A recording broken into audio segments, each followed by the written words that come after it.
In 1998, the town of Keensight starts to suffer because of an unfortunate incident that occurred when Hexacore Biogenics attempted to transport toxic chemicals out of the region, resulting in the town's inhabitants turning into a variety of horrifying monsters.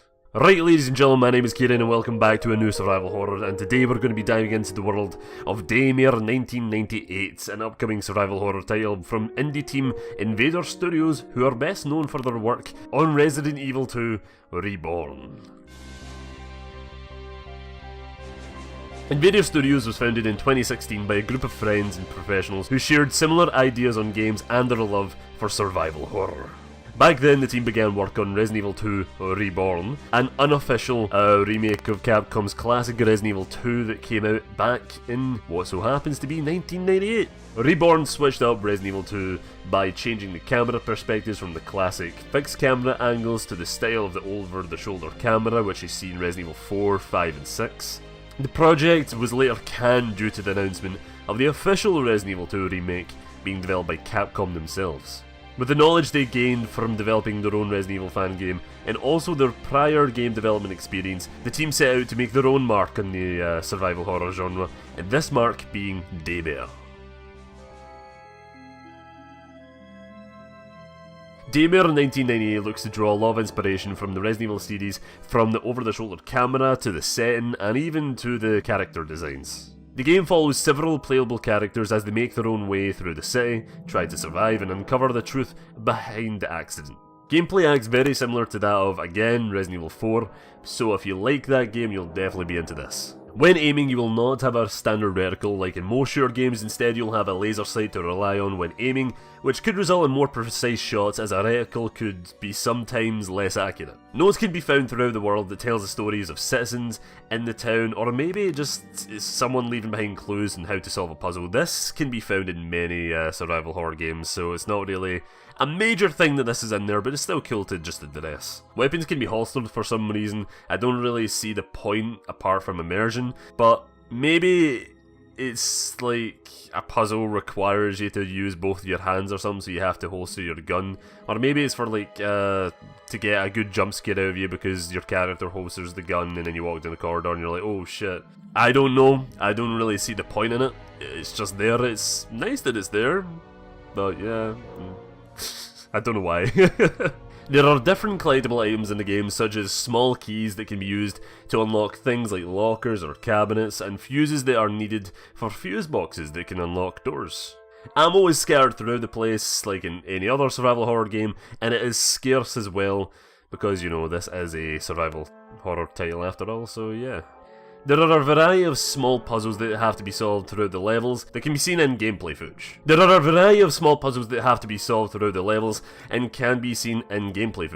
Like before I said about fuses, there is also ones like that by like searching for key cards to unlock doors, and to get those key cards you have to like backtrack through the level a little bit and then get the key card, and then maybe on your way there you encounter like a boss or something, you know?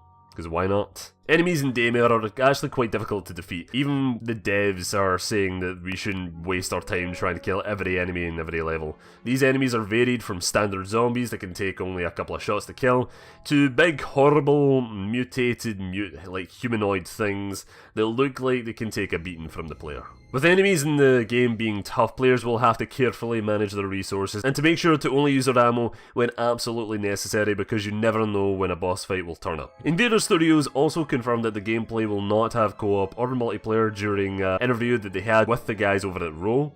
They said that they wanted to make a unique and classic single-player experience, and to be honest, who can blame them? On the Kickstarter page, Invader teases with a fixed camera angle option that looks fucking brilliant, by the way. I'm so glad they're implementing this stuff, because it just means more options for people that prefer the older survival horror games to the newer ones, and you know, everyone's happy.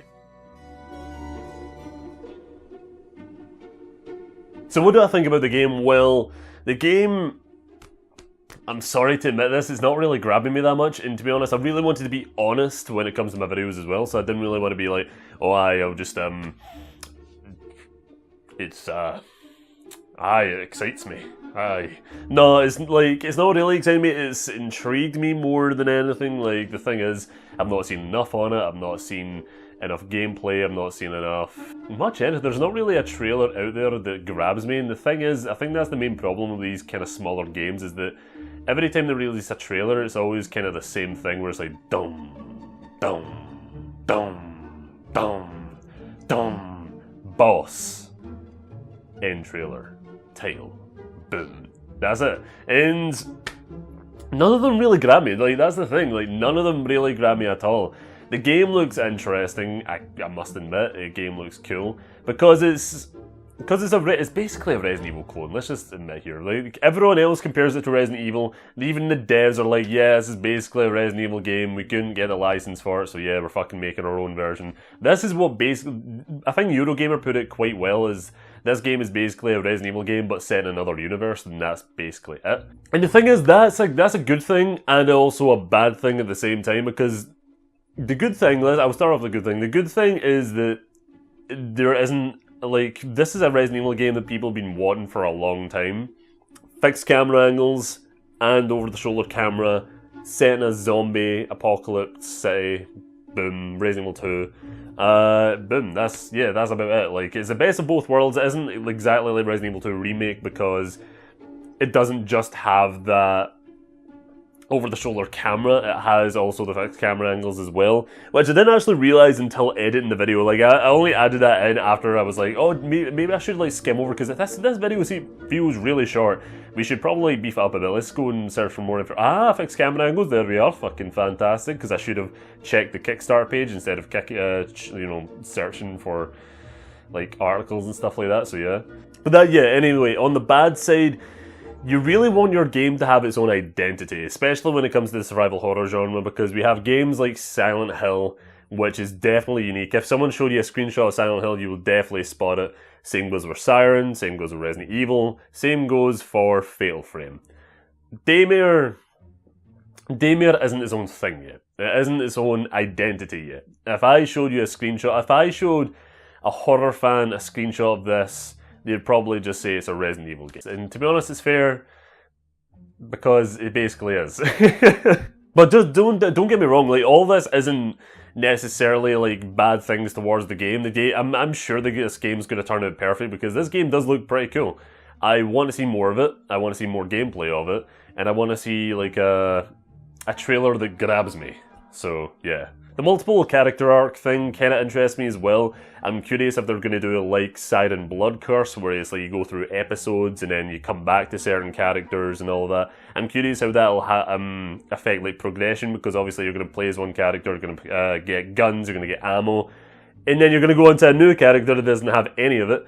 And then after that, you do the exact same thing with that character, and then you build that up, and then you go into the next character, and then it'll just be the exact same again. I'm curious how it's going to work. Hopefully we can, like, backtrack and go explore. Like, there's going to be several characters in it. I'm curious how often you play as some more than others, because obviously you can't balance out every single one of them unless this is going to be like a fucking 20-hour game, which I don't expect it to, because all these survival horror games are at least like 6 to 8 hours long, maybe 10 hours long at most. So yeah, I'm curious what this game is going to be like. I'm curious how the multiple character arc is going to play out. I really hope there's going to be, like, character traits that affect gameplay as well. So hopefully some guy's suffering from some kind of mental illness that makes him see hallucinations and all that. I don't know. What really gets me excited as well is the fact that there is a fucking option for fixed camera angles. Instead of just being like, no, we're doing it this way, we're doing over the shoulder and that's it. People don't want that. Like, well, people do want that, but, like, not everyone wants that. And the thing is, with the survival horror genre, many people, or, like, there's many types of games that have different kind of styles and all that too, and everyone wants to experience their own kind of style. With Resident Evil, there's been many styles across the board, so we have fixed camera, over the shoulder, and now first person. So that's why I loved Injection, the game I covered in my last video. If you want to go check that out, fucking it's in the description below, or, you know, it's in the playlist or something. I don't know where the fuck it is. But in that game, you can change perspectives on the fly with the D-pad. So it's like, press up, first person, press left, fixed camera, press down, static but third person, right, third person but free-flowing camera. So I wish games do more of this, because it's definitely something it's definitely a positive. It's like there's no negative to having an option there. So that's what kind of wish Resident Evil 2 would have, like an option for third fixed in a first-person option for VR, because I really love playing Resident Evil 7 in VR. That's the only real reason why I wanted a first-person in Resident Evil 2 Remake.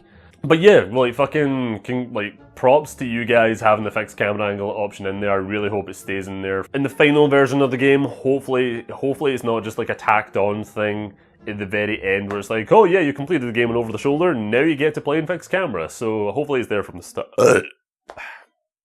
I'm so sorry about that one. I was trying to keep that one. I was trying to like finish the sentence without purpose.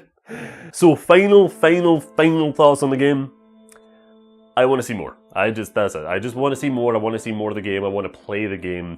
Apparently it's coming out this year on Xbox One, PS4 and PC. I'm curious what the release is going to be like. Because I think I remember watching that they were trying to get an Xbox preview program, so I don't know if it's going to be an early access thing. I really hope it's not an early access thing. I'm fucking sick and tired of seeing early access titles. But, you know, if it needs to be done, it needs to be done. But aye, that is me for this video, guys. Thank you all for watching. If you want to see more kind of videos like this, please write down in the comments below. If you want to suggest a survival horror game that I should be covering, please write down in the comments below as well. So hi guys, thank you all for watching the video. I hope you like the new style that I'm trying to go for here. Maybe it's going to be only for this video, maybe it's only going to be for the next 2 videos, I don't know. But I really hope you guys enjoyed it, so yeah, I shall see you later. Bye-bye.